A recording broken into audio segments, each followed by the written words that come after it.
Halo teman-teman, setiap bangun pagi selalu ada aja gebrakannya gitu ya. Nah ini kabel terbaru banyak banget yang DM dan juga komen ngasih tahu tentang KPU. Jadi di mana capres dan cawapres itu nggak boleh dibuka data-data pribadinya gitu ya. Nah sebelum aku merekam video ini, yang pasti aku juga udah konsultasi dulu sama teman-temanku yang memang ahli di bidang hukum, karena aku bukan ahli di bidang hukum.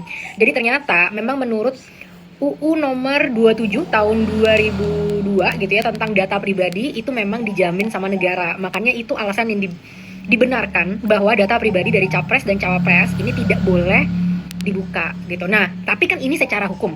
Secara hukum ya. Tapi kita lihat realitanya di kenyataan. Kenapa hukum itu tajam kepada kita, rakyat, tapi tumpul kepada penguasa? Saat kita mau apply kerja di Indonesia harus ngasih data pribadi. Saat kita mau ngapa-ngapain harus ngasih data pribadi. Bahkan aku pun yang nggak konsen, KTP ku udah kesebar di threads gitu kan. Jadi kenapa saat itu ke rakyat perlindungan ini tidak kuat, tapi begitu itu ke penguasa perlindungannya luar biasa kuat. Ini kita kritisi banget ya fenomenanya seperti ini. Nah harusnya keadilan itu nggak tebang pilih dong. Ke semua orang ya harus sama. Hukum adalah sama, semua manusia sama derajatnya di mata hukum.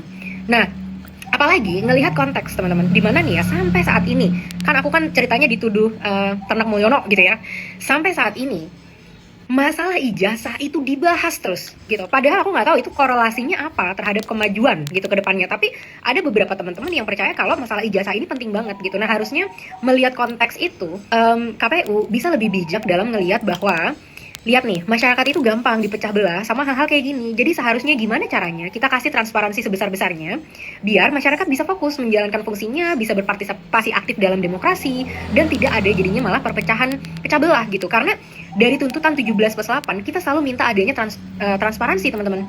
Dari mulai transparansi anggaran, transparansi dari setiap kebijakan nanti di kementerian, di BUMN dan lain sebagainya, kita mau transparansi dari anggaran-anggaran mereka karena kita udah capek dan muak dengan adanya korupsi gitu. Tapi kok ini bukannya malah menjunjung transparansi, malah menutupi yang udah tahu, itu akhirnya jadi polemik di masyarakat.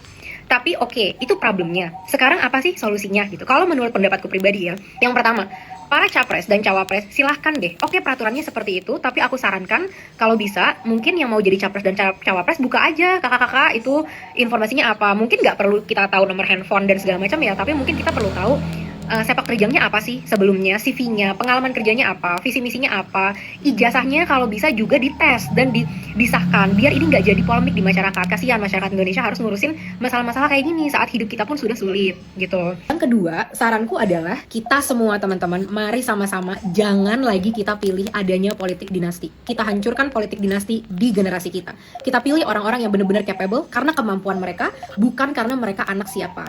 Setuju nggak?